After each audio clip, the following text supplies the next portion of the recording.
इस कहानी को जानने के बाद अब बात करते हैं अगले चैप्टर की, एक नई स्ट्रेटेजी, यानी कि नजरिया ही सब कुछ होता है। मान लीजिए कि आप हर पैसे के मामले में कूदने से डरते हैं, लेकिन आखिर इस डर के साथ आप फाइनेंशियली सिक्योर हो कैसे सकते हैं? आपको ये जानकर हैरानी होगी कि ये एक कॉमन प्रॉब्लम है, यहाँ तक कि उन लोगों का भी जो पर्सनल फाइनेंस देखते हैं। हाँ, जब क्लाइंट के पैसों को संभालने की बात आती है तो वे अच्छे हो सकते हैं, लेकिन ऐसे लोग भी अपने पर्सनल फाइनेंस के मामलों में जूझते हैं। जैसे ब्रायन ईगल हार्ट कर्ज में डूब रहा था, उसका स्टूडेंट लोन और कार लोन चल रहा था, उसके ऊपर वो कर्ज में पैसा खर्च कर रहा था, और फिर भी ब्रायन फाइनेंशियल कंसल्टेंट बनकर अपनी जिंदगी जी रहा था। उसके पर्सनल और प्रोफेशनल लाइफ में इतना फर्क कैसे हो सकता था?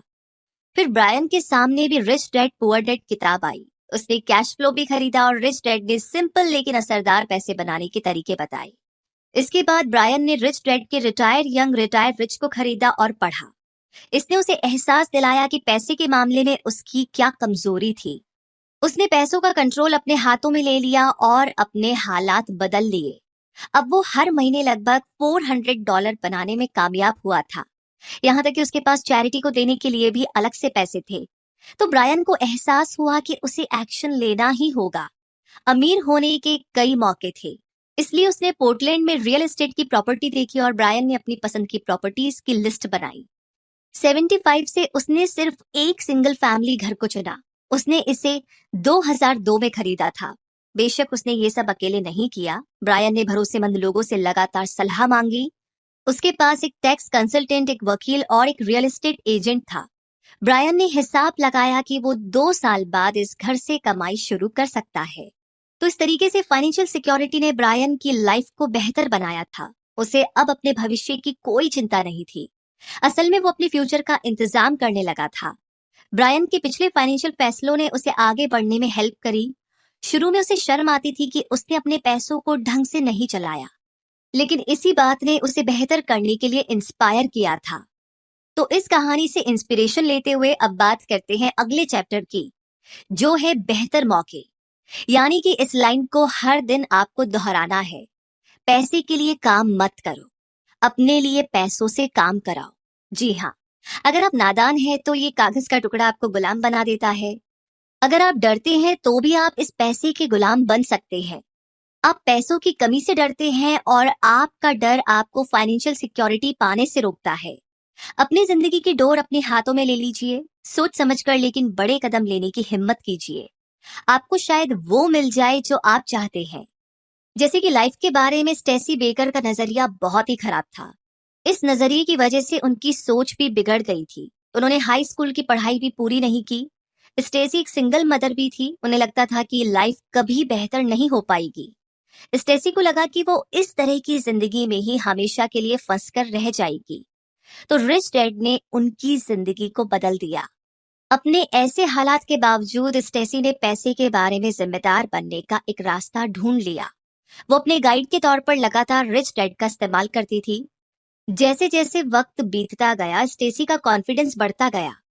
उन्होंने हिम्मत से अपने लिए फाइनेंशियल फैसले किए और अब वो मेडिकल प्रैक्टिस करती है और उनके पास 2 घर भी है। तो स्टेसी की जिंदगी मुश्किलों से भरी थी। वो एक कम इनकम वाली फैमिली में पली बढ़ी थी। उनके पास जो थोड़े बहुत पैसे होते थे वो किसी तरह से जीने लायक ही थे। इससे स्टेसी का कॉन्फिडेंस टूट गया था। उन्होंने सोचा था कि वो कभी कामयाब नहीं होगी, इसलिए उन्होंने कभी कोशिश ही नहीं की। 16 साल की उम्र में वो हाई स्कूल से बाहर हो गई थी। फिर स्टेसी एक चिट्ठियों को बांटने वाली बन गई थी। 30 साल की उम्र में उन्हें पैसों की प्रॉब्लम शुरू हो गई थी। स्टेसी का एक बेटा था जिसे उन्हें बड़ा करना था। वो कर्ज में भी डूब गई थी। उनकी सैलरी मुश्किल से खाने का खर्च पूरा कर पाती थी। फिर एक दिन उन्होंने रिच डैड को पढ़ा और वो भी कैश फ्लो खेलने चली गई। इस तरीके से स्टेसी की जिंदगी बदल गई। उन्हें पता चला कि उनके लिए भी कई सारे मौके हैं। सिर्फ इसलिए कि वो गरीब थी, इसका मतलब ये बिल्कुल नहीं था कि वो अमीर नहीं हो सकती। स्टेसी और उनकी एक दोस्त जो एक डॉक्टर थी, दोनों एक क्लिनिक खरीदने में कामयाब रहे। उन्हें इसे खरीदने के लिए लोन लेना पड़ा, लेकिन वे इस बिजनेस के बारे में कॉन्फिडेंट थे। उनके पास उन्हें रास्ता दिखाने के लिए रिच डैड था। उनकी हेल्प के लिए उनके पास एक वकील और एक फाइनेंशियल एडवाइजर भी था। उनकी क्लिनिक कामयाब हुई और स्टेसी अब क्लिनिक के प्रॉफिट की लगभग 75% की मालकिन है। लेकिन वो वहां पर नहीं रुकी। स्टेसी ने रियल एस्टेट की तरफ अपना रुख किया। उन्हें इसमें फायदा भी मिला, हालांकि उनके सभी बिजनेस को प्रॉफिट नहीं मिला था। स्टेसी ने और भी ज्यादा पढ़ना सीखा। उन्होंने खुद को नॉलेज से लेस कर लिया और कभी भी सीखना नहीं छोड़ा। फिर उन्हें एक टीम की जरूरत महसूस हुई। स्टेसी जानती थी कि वो ये सब अकेले नहीं कर सकती थी, और ये बात मान लेने में कोई गलती नहीं थी। कई सारे लोग इसलिए नाकाम हो जाते हैं क्योंकि वो मानने से इनकार करते हैं कि वो अकेले सब कुछ संभाल नहीं सकते। जैसा कि कहा जाता है कि कोई भी इंसान एक आइलैंड और एक द्वीप नहीं है, वो अकेला नहीं रह सकता।